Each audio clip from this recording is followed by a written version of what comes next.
And we're back from break. I'll have you guys let you in on a little household joke between my wife and myself that the name of our wireless network is Rafflemouth because of that short. It's true. Rafflemouth. Do do do do do. Ruffle. Do do do do. Ruffle. Do do do do do do do do do do do do. I'm uber late, so uber late. What a wonderful feeling! I'm poning again. And the dogs love singing along when we do. You'll never have me sing on stream again. I'm sorry. I love dogs. I've actually tried to get you to sing on stream forever now, and I'm glad it finally happened. I enjoyed that. Who, me or Kylest? Kylest, I always try to get her to sing, and she always declines. But you just don't ask. That's what it is. You don't ask, you just play songs. Now I know. That was very nice. Raffle I now. think we need a round of applause, actually. The dogs also freak out when we clap. They're weird. Oh, really? Yes. Yeah. They'll start howling if I'm not careful. Altar of Malice, the new EverCast expansion. Come on, let me have it. What is it? What is it about? He's like, what? We're on? Is that what's going on? Am I on? You are on. I'm on. So, Altar of Malice is kind of a revisit to something that we all started with in EverQuest 2 when you first started. It's back to the Isle of Refuge. Oh, that's really interesting. Cool yeah, and they completely redid the art for it. There's the same landmarks you see before, but then you'll have stuff like the exploded tower of Balavonicus instead of it being, and it's frozen in air. It's like the coolest thing. When you get the ability to fly around and get inside of it, the layers on the graphics and stuff twinge. It's just awesome. It's very nostalgic for a lot of things. That's very nostalgic. I'm going to bring up World of Warcraft for 1 second because that's exactly what they did with Warlords of Draenor. That's really interesting, and that's why I commented that was really interesting. I was going to ask now. Did they take the zones that we've been at before, and did they do a complete revamp of the zones, or is it like going into a different version of those same zones?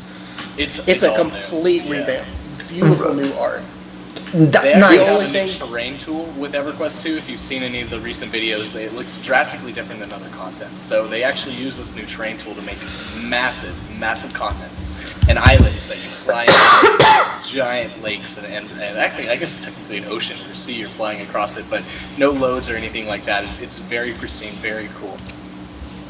Per zone, there's like 3 or 4 huge islands.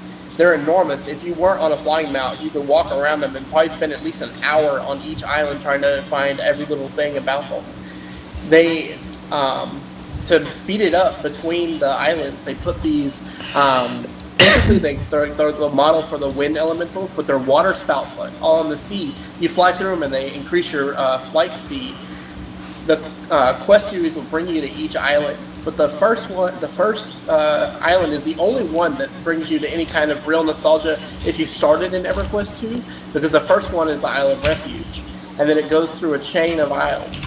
Now, if you played EverQuest 1 and you were in Kithakor Forest and did that, that's in the second one, and Phantom Sea, the last surviving chunk of the Kithakor Forest, is still there, and the Highhold Castle. It's really cool because a lot of MMOs still rely heavily on zoning, but this is a breakaway from zoning, a big breakaway. You have 2 giant massive continents with like a little mini game to fly between. It's like playing Mario Kart. You're trying to hit the speed bumps to zoom across the ocean as fast as possible to get from island to island, and that's your main method of travel. There's not a lot of teleporting in these zones and things like that, so that's cool. One thing I'll say is the last expansion and this expansion have really done something interesting. They've taken kind of a one-stop narrative approach and added so many different layers of interesting content. So there's one signature quest line that's going on, or I guess 2, 1 per zone, but that tells the main story of the expansion, takes you from island to island. There's a bunch of quests in the series, of course. But at the same time of it being like one story, the islands that you venture to and the zones that you discover are so drastically different that it feels like you're playing a little different game every time. So there's sort of a continuing theme, but at the same time, it feels like you're playing a bunch of different expansions at once. Every island is themed different. You have the dinosaurs, for instance. You go to this island, and these dinosaurs are pretty well done, man. You feel like a little Jurassic Park in you, a little bit. Do you feel really big next to the big dinosaur? Yeah. Precisely. No, absolutely. And then another one is a haunted. It's a haunted island. Every island tells a different story, and all the instances are really fantastic too. There's one called Broken Skull Bay, and if you ever wanted to be a pirate, this is the zone to go to. It's completely like huge, a pirate haven built into these cliffs. Like, you go through the waterfall to get to it, and then once you get inside, you just see all these shanty shacks built up on the side, and it's a very vertical zone. Absolutely massive. Very cool. Now, that hurt me booty in there. So let me ask a couple of questions so I understand a little bit about how like EverQuest 2 does expansions. There's only one version of these instant dungeons, or are they multiple like levels of difficulty of the same dungeon instance? So if you're talking about an overland zone, they do overland zones of like 50 people can be in the zone, and then it spins up a new version of it. So if you go to enter that overland zone, it'll give you Phantom C1 and Phantom C2. I think what he's touching on is the dungeons themselves. Okay. So they're massive to begin with, and then they're kind of zoned off into just different areas to deliver the different content. Like, every mob is different, and all the bosses are different, but like the solo of Broken Skull Bay versus the contested dungeon is very different, because the contested dungeon will have the solo there, but it'll have a giant, massive addition to it. All the mobs are different. The zones are kind of just segmented to create the different dungeon experiences, depending on if you're doing a group content, solo content, contested, or rated. So they give you like quests and stuff to go into certain dungeons, and then there are solo versions of those dungeons, and then there's like a group version of that dungeon. Now, is there and these are level specific dungeons, or a level range, right? So like between this range of characters. Yeah, we're going from 90 to 100 this expansion. It's the first expansion in the past like 3 that have actually increased the level cap. There's a game update that increased a little bit, right? There was 2, kind of. Back a while ago, they went from 90 to 92. That was a weird thing, but they were able to still give you the same amount of content as they normally would. And then with Chains of Eternity, they went from 92 to 95. This one, they gave us 5 full levels and did a much better job. And then, the biggest thing about this expansion is it really builds up a choice in gear again. So typically in an MMO, you move from one gear to the next, and there's no real decision to be made based on your playstyle. You just know that's better for what you're going for. This is the one expansion that actually has gear choices, so you'll receive a lot of different gear that's just slightly different. It's a different stat, and you can basically build your caster or your fighter to be whatever you want. Like, I can go basically melee auto attack with my caster if I wanted to, and worry about flurries and massive auto attacks and things like that while doing my spell damage, or I can focus on just the spell damage and reuse speed and things like that, completely changing the caster. Plate-wearing, two-handed sword using DPS class. That's viable, right? Berserker? Yes. Okay. Yes, Paladin. Paladin's fantastic. Paladin can do that now? They do some deeps, are you kidding? Jared actually plays a Paladin, and he kicks ass. Like, some major DPS and tankage at the same time. It's really good. And heals, too. And heals. Pretty much amazing. Yeah, but the team's done a really good job at giving back player choice. Because for a while, they did do a whole WoW model where they tried to make it as simple as possible. You're just going to grind up, and they even did the whole, kind of, what do they call it in WoW? The gear rating? The gear score? Item level. Where you pretty much, you get over it, and then you can do the content kind of thing. They were doing that for a long time in Destiny of Valius, 2 expansions ago. But recently, they've gone back to just allowing player choice and allowing you to freely choose what you want to do, giving freedom to your character. Right, and the thing about it is that they do gate, WoW still gates their content by gear level, right? So but that's only when you're queuing with other people that aren't your friends, and that's like if your friends want to take you into an instance and you're under geared for it, they can do it. They can take you into instances that you're under level level for it. That's fine. The gear level requirement isn't necessarily a gate that you have to pass to be able to see what's on the other side. It's only a gate that says like, hey, when other people are going to rely upon you, they aren't. Well, it's not like, well, yeah, you have to be able to carry your own weight in a group type setting, right? And that's. I can see either way. I mean, but EverQuest 2 doesn't have like a group finder or a dungeon finder or anything like that in it. It does, and it's not anywhere near where it should be. But they're going to make it cross-server, and they're going to make it a lot better with the first update next year. They've got this great concept right now. It's called agnostic dungeons. They don't care what level you are. You can be 20 to 89 and group with anybody in that level range and be able to get great EXP and great gear. Kind of fucking cool. It is. So World of Warcraft needs to pull their head out of their ass and do that, because that's amazing. And it mentors you down to it if you're No, it doesn't mentor you. You're just as powerful as you were. But the mobs it'll kind of like make everybody feel like they're doing what they would be doing at like a medium level. It's called the agnostic playing field. So if you come in at level 20, it's going to give you a 100% crit chance, because at 20 there's no way you can have a 100% crit chance. And it's going to increase your power regen in combat by 100%, because there's no way you'd be able to keep up. They increase your heals and that kind of thing, but just so much so you don't feel overpowered, but you feel like you were in a level 20 dungeon and still be able to experience it. And what they do is they've already taken 5 zones and done this with it, and they're going to add 5 more in the next update, the same time as Frostfell. Essentially, it makes old content viable again. That's so freaking awesome. It encourages people from all different level ranges to play. Right, and and I was going to say, it doesn't also give everybody their own loot based Yes. on their levels. It does, So yes. not only is it that agnostic playing field, you're also getting loot based on your level. So even though it's an older dungeon and the gear drops may be old, but also you're getting gear based on your level. right, that's pretty cool. It's not just based on your level, but it's honestly like best in tier stuff. Like if you get a new wand or whatever, that new wand is going to be the best level 20 wand you could probably get from heroic content in that range. There's still probably better Fable stuff you could get and drop and go back and get from like doing a raid in the 20s, but nobody does those old level 20 raids anymore. Well, That's smart. That is just so smart. sort of question, were there, like when EverQuest 2 launched, what was the level cap, and were there level 20 raids? 50. 50? Were there level 20 raids where you got multiple, groups Like of... 3. Wow, see? There was 3 raids, but there was a ton of dungeons. Holy crap, there was a lot. But I didn't really even realize how many there were until probably the second expansion came out.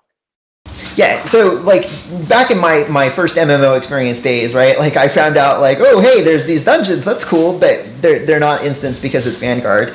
And then, like, because I was a bit naive, I assumed that, like, raids is, like, level 20 raids, let's all go get we're all level 20, let's go, raid. But there was, like, oh, that's not really a thing. Like, raids are for max level characters, and so it's, like...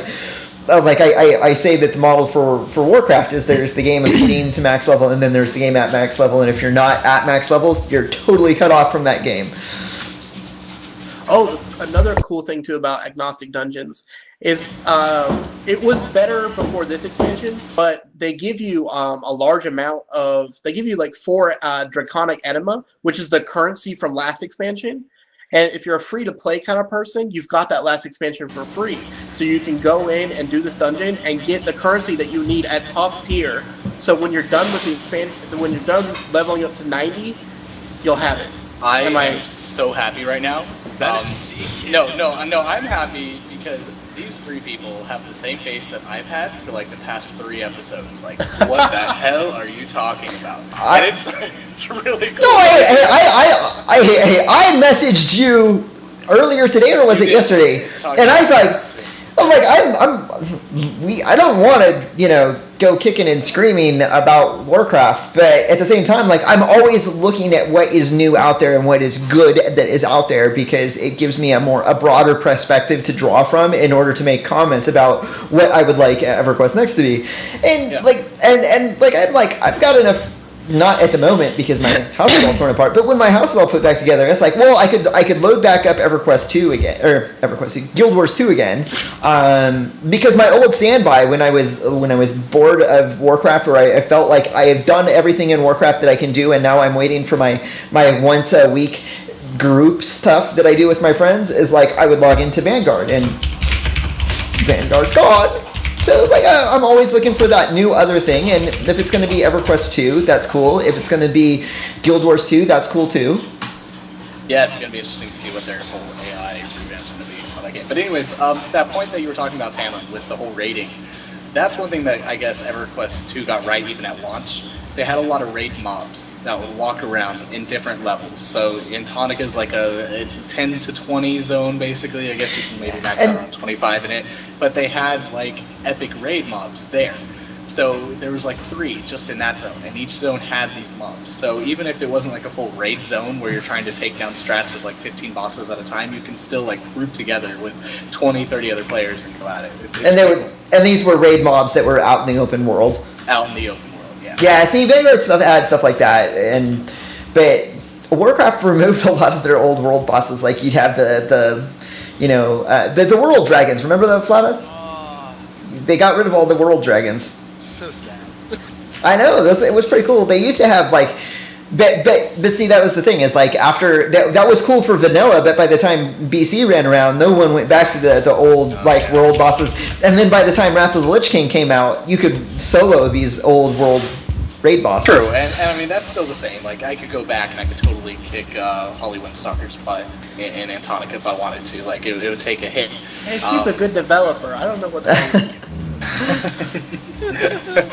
I know I'm so corny. What I will say is that SOE always focuses on trying to make that content relevant again. They recently did their year anniversary where they brought back all different raid mobs from the past expansions throughout all their zones, and you could go back and play and stuff like that. That was a lot of fun. And they it was like a public event, and it was cool. It was cool. They made them level agnostic too in the open world, and that was so awesome. See, and that's something I wish, like a lot of new MMOs are doing. It's like Final Fantasy 14 has the ability. If my friend wants to go through a dungeon with me, their level drops to my level, and we can do the dungeon. There's no questions asked. Where and then EQ2 looks like it's got that agnostic playing field, which I think is almost a better mechanic, or not mechanic, but a better feature for how to handle the playing field of people joining and the people that are at top level. And it kind of gives them, like, I can play with my friends, and I don't have to, like, even though EQ2 had the lowering your level, and you get the mentoring and stuff. The mentoring, you can raise your AAs and stuff that way. But it almost seems like that's a better playing field. Like that it makes the old dungeons relevant. It pushes content in a more, like, it makes the old stuff alive more. People are like, oh, I can create a new character and not have to worry that I'm going through this dead area or running dungeons that are dead and nobody's joining. Now everybody's joining. That's pretty cool. It's smart. It'll be better when they make them cross server. They're cool now because you can make a group to go in there, but you can't really queue up for them when they make the cross server ability. And they did a lot better with the Battlegrounds revamp, getting people to queue up and be in a group that didn't have 6 tanks in it. Now that you get a good balance, they have a much better coder on it this time. So I feel like when they relaunch the cross server ability, it's going to be a lot more solid and less of a piece of shit. Yeah, SOE has suffered from that problem many times, and sometimes. What, the POS They're syndrome? getting better with their coders. Yeah, right. I do want to say in chat, if you have any questions about EverQuest 2 or EverQuest 2 expansions, pop it in chat. We'll be glad to answer anything that we can. Go ahead and shoot it at us. Yeah, well, there was a question. Did any of us play EverQuest 1? And I think the answer is no. I think I came from Vanguard and Warcraft. I also came from Vanguard and Warcraft. And Star Wars Galaxies. I think you're and Galaxies. One of the only main hosts that had any experience in Star Wars Galaxies. I played it one, but not a lot. Like I told you, I was young at the time, so I played it a lot. Many hours spent doing nothing, running around. Yeah, Kim Possible. Yeah, I figured out. I wasn't gonna say it this time. It was gonna come out, so I might as well just. Anyways. I had forgotten about it until you reminded me. You should have. You know what? I would like to make an announcement. I am going to change Shuina's ringtone to "Call me, beat me if you want to reach me." Oh my god, that's amazing! Totally. If I have to pay for that ringtone, I'm going to, because now whatever Shuina calls me, I will know. Said you could get it for free. Yeah. Anyways. I don't think that works on iPhones, but it might. It might. Then Flatus, I believe, came from straight Warcraft and Final Fantasy. He's been playing a lot lately. Yeah. I come from all sorts of MMOs. I was kind of like, I'll play anything just to try it out. I think that made me more of a level, even-keeled sort of player. I wasn't ever jaded about like, well, Warcraft is God, Warcraft is life sort of situations. I was like, there's other stuff out there, and they're doing smart things. And but I can never say that Blizzard never looked at those things and then implemented them in. Well, and vice versa. Talking about the cross-server dungeon finder, you never would have found that in EverQuest 2 a year ago. The community would not have allowed it. The community in EverQuest 2 is very hardcore fanboy kind of EQ1, even though a lot of them never played EQ1. But server groups are important. Going cross-server could ruin the community at large. It's going to become a Q fest, things like that. So for the longest time, the reason Dungeon Finder wasn't cross-server is mostly because people didn't want it. But now people see the benefits of it, and a lot of that is because games like WoW and other games can show these players that, hey, it's viable and it does something. See, and that going back to like the whole community thing, when I was talking to you about like I'm gonna try out EverQuest 2 again, but I said like, hey, I need like a day of the week that I can log in and expect to see other people on there, because I tell you what, like I'm not queuing for random dungeons in an MMO. In another MMO. I do it in Warcraft for whatever reason. I should really stop, because it's not fun. It feels like work. It feels like a chore. Like, and then like at the end of it, we could do Friday night. Friday night might work. I'm just saying, like I went back to playing Warcraft after I had stopped playing because my friends all wanted to play, and it was the only game that all of them were willing to play together, right? Like, I'd be like, well, what about this game? What about this game? What about this game? And they're like, no, Warcraft. And I'm like, all right, whatever. But I want to get away from that. I want to like see some other games out there. But I don't want to play solo, and I don't want to necessarily play with strangers, because playing with strangers is like playing solo depending on other people, and I don't want to do that. That's really funny. I'd kind of rather hang out with my friends in person, but video games is an acceptable substitute. So I'm thousands of miles away from my real friends. That's. Sometimes I opt. Travis, if you're watching this, I apologize. You know what? I actually had a thought like that. Like, there's a couple of times, and that's why. Sometimes that, gaming might actually be. That's why I went. Hanging out in person. Husband included. That's why I started playing Landmark again, right? So like I'd log into Warcraft and I'd see all my friends, and I'm like, I don't know. Like, I love my friends. I want to hang out with them. But I don't want our entire friendship to be about Warcraft, because they play a slightly different way than I do, and I don't want to I was like, no, I think I'm just going to log into Landmark and enjoy some quiet building time. And, let my imagination run and have fun that way. Quiet. You guys want me to dive into a few more new features? Absolutely. Sell us on the features that they've put in. Yeah, because all I was going to do was make fun of my husband again. So please do. So one of the really cool things that they did recently was they kind of stopped or slowed down the progression on how many AAs are adding, the alternate And advancement for people who points. don't know, that's alternate advancements. So every MMO kind of has a separate tree that you can kind of craft your experience a little bit. Request 2 is now at like 7 different trees, I think, of like It's 40 ridiculous. abilities and stuff like that. It's I don't want to say it's complicated. I don't want to say it's convoluted. I want to say that it's interesting, and that if you're someone who likes to min-max a certain build and try different things, it's like your playground, pretty much. You can sit there for hours and hours if you really wanted to, because all of the abilities kind of play off of each other. So you take your one ability, now you upgrade it like 4 or 5 times to do different things and converge with other things. It's interesting. It's really cool. So what they did instead now is every 20% of a level that you get after level 90, you get a prestige point. you get it automatically while you're leveling instead of having to separately build up alternate advancement points. So it makes it a lot easier to gain these because you want to get to a higher level so you can do the higher level dungeons and the better gear and that kind of thing. Definitely. I don't know. It's funny because the more I play EverQuest 2, the more I now want to play WoW a little bit, because the quest lines in EverQuest 2 are simply fantastic sometimes in how you really need other players. Like, I was going back to do this old trade skill quest where it's called the Coldane Prayer Shawl, and it's a lore item from EQ1 that's been brought into EQ2 for trade skill purposes, but it allows you to craft an item and then use the rare again, like you get the rare back. So it's very valuable for a crafter to have, because then there's a chance that your rare didn't even get used and you can make another item with it.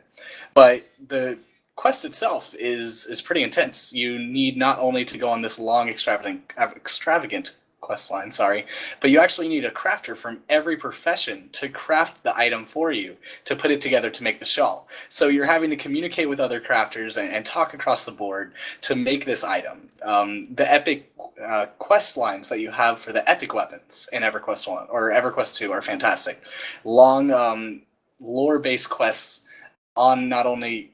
It's kind of based on your class. So I'm an illusionist. I want to get my epic weapon for my illusionist. I have to go on this long quest line, and it feels epic. Like, it puts the true epicness in the name epic, is what I'm trying to say.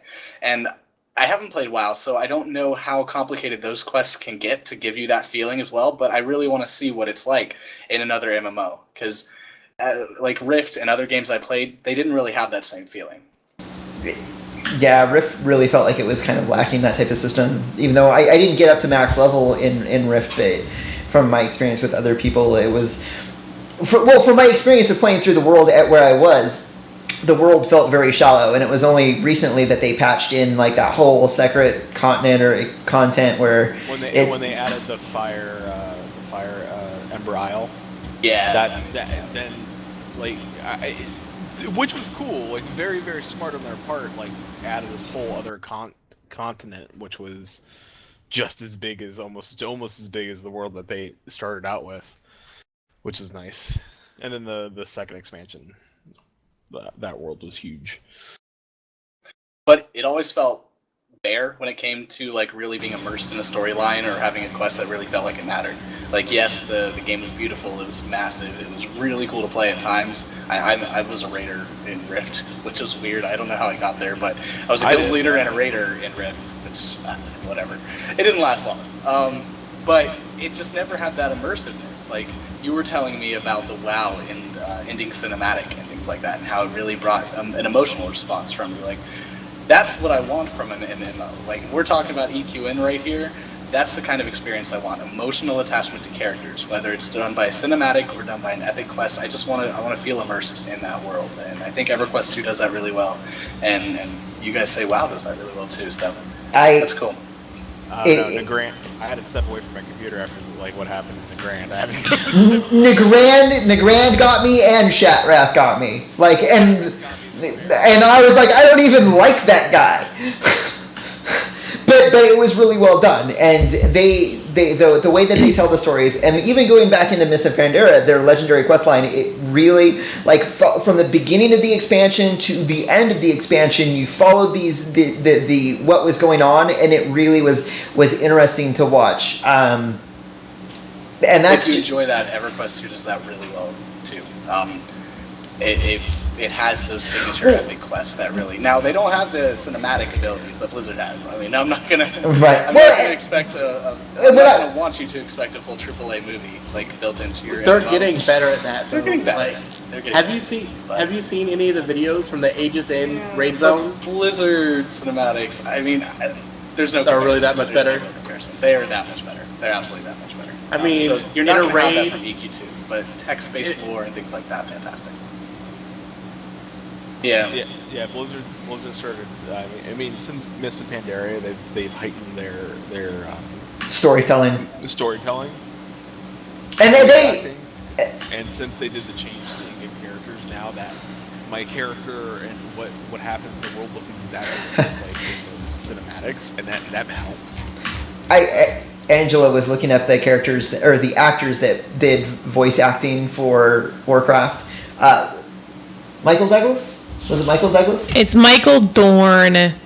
No, Michael Dorn was back in Vanilla. He did one of the torrents, but Nose Dormu, the dragon. Oh God, I don't remember. Kirk Douglas. Martin Sheen. Oh yeah, it was the Sheen. Okay. Anyway. It's Martin Sheen. Yes. That's awesome. Are you kidding me? Oh, I don't know.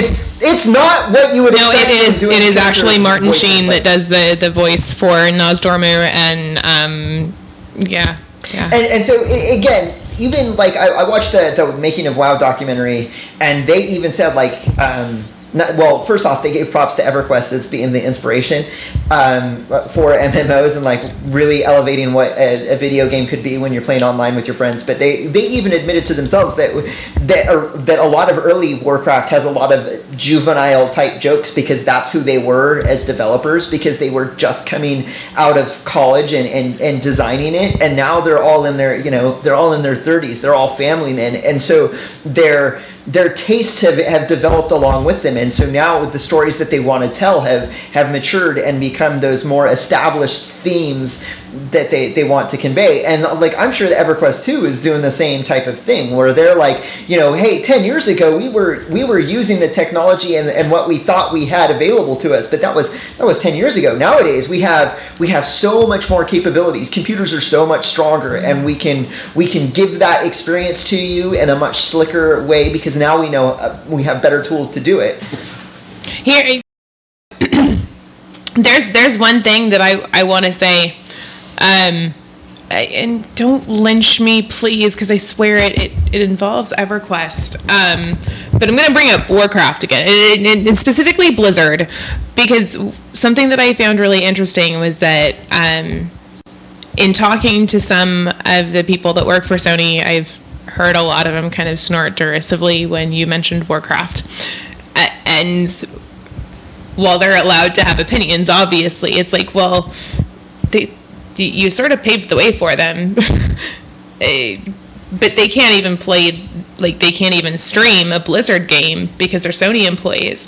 And it's funny because, like, when I was at BlizzCon, I sort of mumbled under my breath to one of the developers that I play Sony games, and he's like, "Oh no, that's awesome! What do you play? What do you like? What don't you like? And hey, have you tried this out yet?" And I was like, "What?"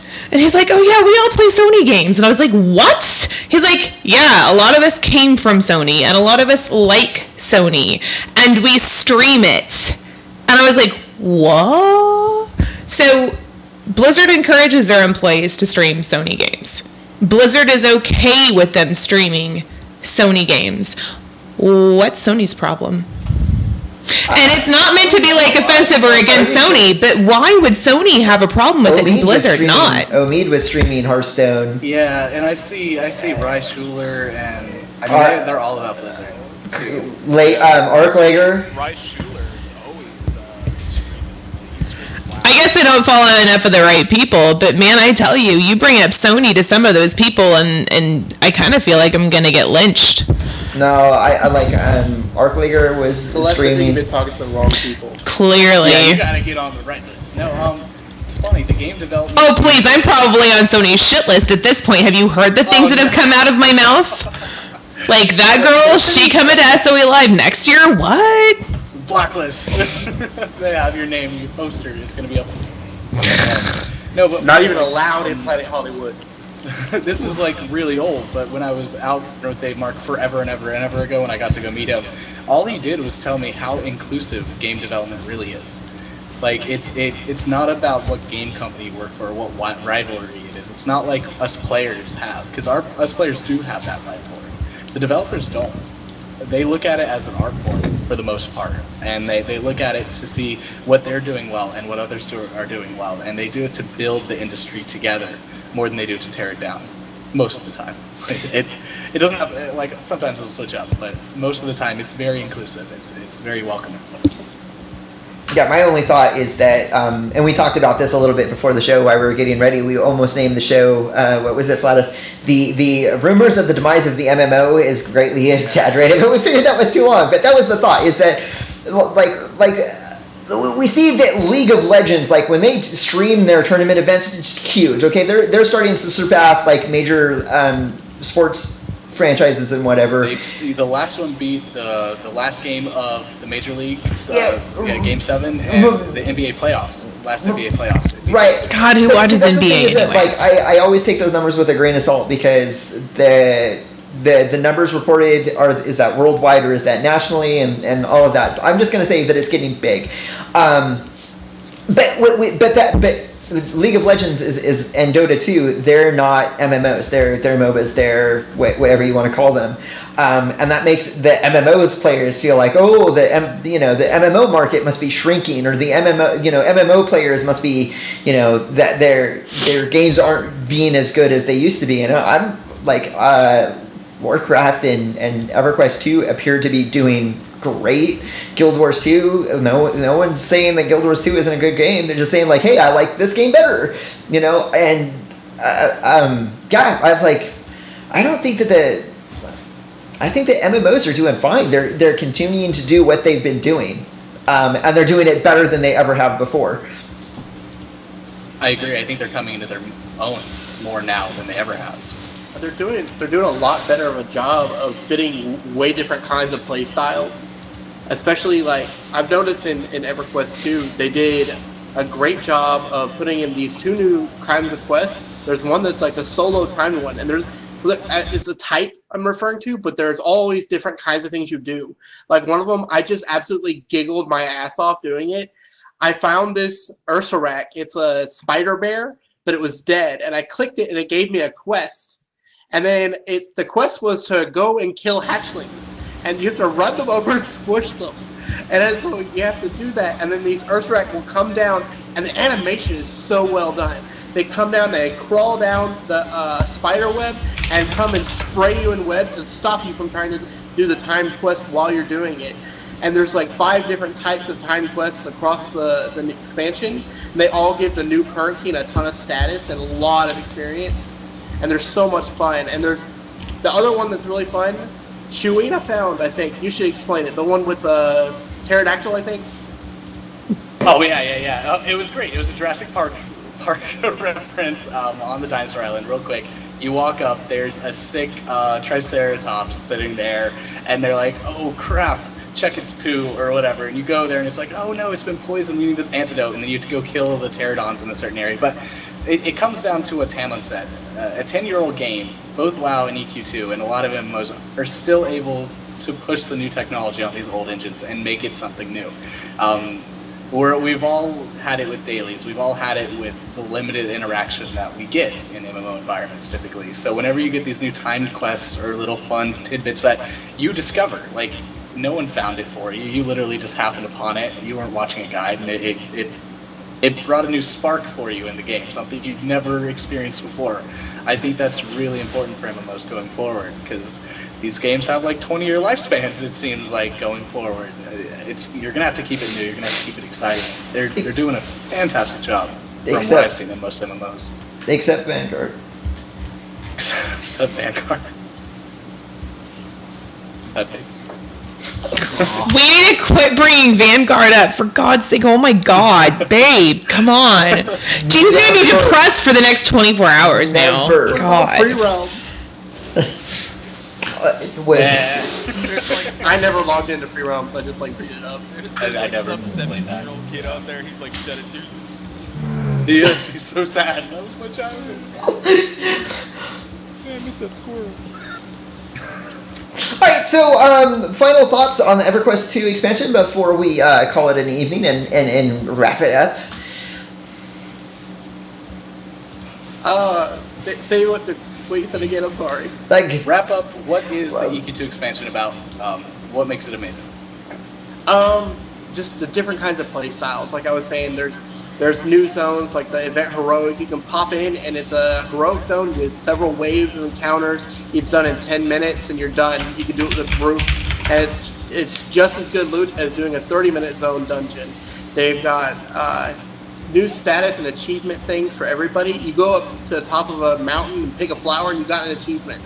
All kinds of new little things just dotted everywhere. Tons of things. When you get an item and you can't use it, you have to decide, do you want to transmute it and get something to make an adornment? Do you want to salvage it? Or do you want to donate it to your god? Or do you want, there's way more choices than there ever has been to do with what you have.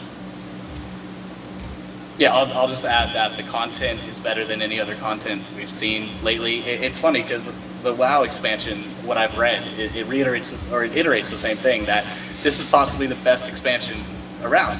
A lot of people feel that this is like one of the top expansions WoW's ever put out, and I absolutely agree that this is one of the best expansions EverQuest 2 and Sony have ever put out for that game.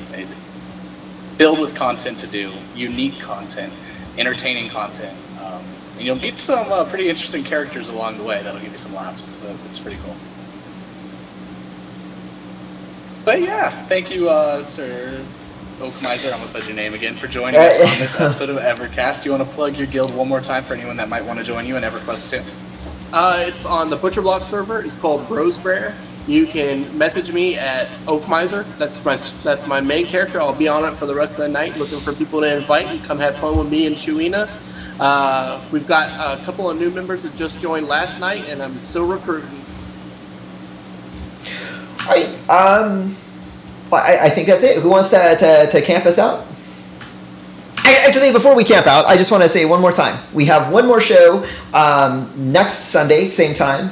But then after that, we're taking 2 weeks off for the holidays. That is, if I can do the math really quick, December 21st and December 28th, there will be no show. We're coming back strong January 4th. Absolutely, and we'll have tons of landmark news at that time. Or Hell tons of yeah. landmark griping. We'll have to see how it goes. We'll probably have those. Come on. Both. I was just going to say, it's going to be a little bit of both, and you know it. Well, thank you, sir, for joining us on this episode of EverCast. Do Thank you want you. to camp us out? No, he wants to play EverQuest. 4, 3, 2. Oh my god. Whoa!